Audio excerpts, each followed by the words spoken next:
Just look around. Everyone you see was birthed by a woman. So I had to catch this up because it was last night at around 11:30 when I was commuting to my friend's house that it broke. I just got a shop. Anyhow, I got a Fevikwik from there. It just took me 5 rupees to fix this. Else I wouldn't have been able to shoot or do any work. It's -1 for both my eyes, and at times it gets difficult when you are working in laptop screen and you're sitting in front of the screen. It gets difficult for you at times, Yeah. So as I was going about, topic for today's vlog is a really interesting one for me because there are various facets about it, and recently I got into an argument with a friend of mine regarding feminism and how exactly it is impacting the male chauvinism, or what is the ecosystem that it is creating, be it feminism, be it male chauvinism. It should not matter to demean your counterpart. It should always be about eradicating the loopholes, the lacunas, rather than demeaning the counterpart and then saying उनको है तो हमें क्यों नहीं, हमको है तो उन्हें क्यों नहीं. Rather than we should focus on what we don't have, how, what is the process that we have to go through to get those things done. That is, I think, is something which is progressive that would help. Let's take the example of the Me Too thing. Yeah, this is very nice that people are coming up with a thing which has happened to them. When they realize it is a good time to speak about it, to go public about it, they've done so. I have gone through a lot of things, but I was not in a position to say. Now I am in a position to say. I feel a lot safer, so I'm doing it. So that is the best way to go about it. What I would suggest is, what I would request is, if you feel that is not right at that very point of time, there is no point in waiting. This is where I fail to understand people are misusing the feminism. So when you don't even try to give a benefit of doubt, I believe you are not accepting the whole point. You are just inside your own perception, thinking about a particular thing and then making up your own conclusions. So in that case, what I believe is you always reach to a wrong conclusion, and then those conclusions lead to a wrong action. I actually have a wonderful video that I was scrolling through YouTube. I saw a documentarian who was interviewing many male activists who were working against male rights.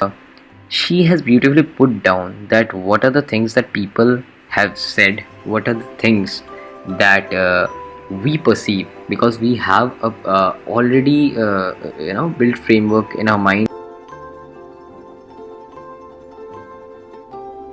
In 2013, I decided to meet my enemies, and I was determined to expose the dark underbelly of the men's rights movement. And there's an important rule in documentary filmmaking. As an interviewer, you do not interrupt. But now looking back, I can see that while I was conducting my interviews, I wasn't actually listening. I was anticipating. I was waiting to hear a sentence, or even just a couple of words in succession that proved what I wanted to believe.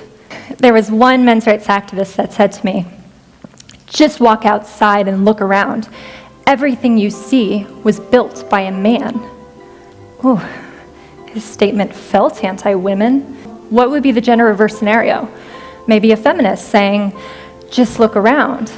Everyone you see was birthed by a woman." Wow, that's a powerful statement. And it's true. Is it anti-male? I don't think so. I think it's acknowledging our unique and valued contributions to our society. A men's rights activist in MRA would say to me, "There are over 2,000 domestic violence shelters for women in the United States, but only one for men." I would hear them say, "We don't need 2,000 shelters for women. They're all lying about being abused. It's all a scam."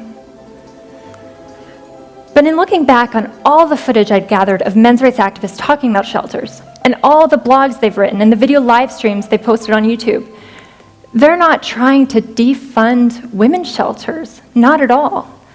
All they're saying is that men can be abused too, and they deserve care and compassion.